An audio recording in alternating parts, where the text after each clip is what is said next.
بسم اللہ الرحمن الرحیم۔ السلام علیکم ورحمۃ اللہ وبرکاتہ۔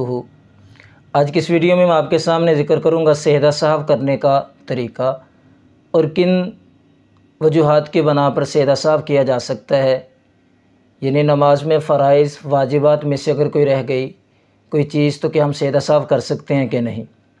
سب سے پہلے اس بات کو سمجھیے کہ سجدہ سہو کسے کہتے ہیں۔ سجدہ سہو کہتے ہیں کہ اگر آپ سے نماز میں غلطی سے کوئی واجب رہ گیا یا فرض میں تاخیر ہو گئی، اس کمی کو پورا کرنے کے لیے جو سجدہ کیا جاتا ہے اس سجدے کو سجدہ سہو کہا جاتا ہے۔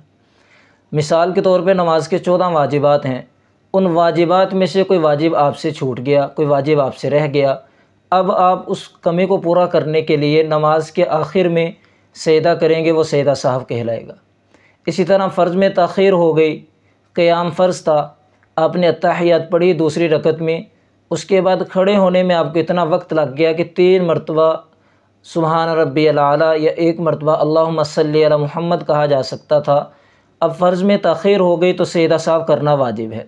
اسی طرح قرات آپ کرنے لگے ہیں، سبحانک اللہ پڑھنے کے بعد آپ اتنی دیر سوچتے رہے کہ 3 مرتبہ سبحان اللہ کہا جا سکے تو آپ فرض میں تاخیر کر دی، تو اب بھی سجدہ سہو کرنا واجب ہے۔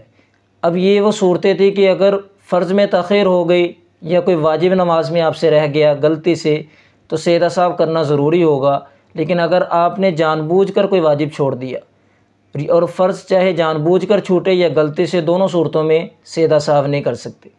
اب آخر میں سمجھیے کہ سجدہ سہو کرنے کا طریقہ کیا ہے۔ سجدہ سہو کرنے کا طریقہ یہ ہے کہ اتحیات پڑھنے کے بعد سلام پھیر دیا جائے گا، دائیں جانب سلام پھیریں گے، السلام علیکم ورحمۃ اللہ وبرکاتہ، پھر اس کے بعد 2 سجدے کیے جائیں گے۔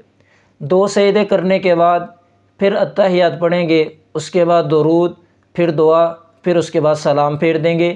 یہ سجدہ سہو کرنے کا طریقہ ہے۔ وآخر دعوانا ان الحمد للہ رب العالمین۔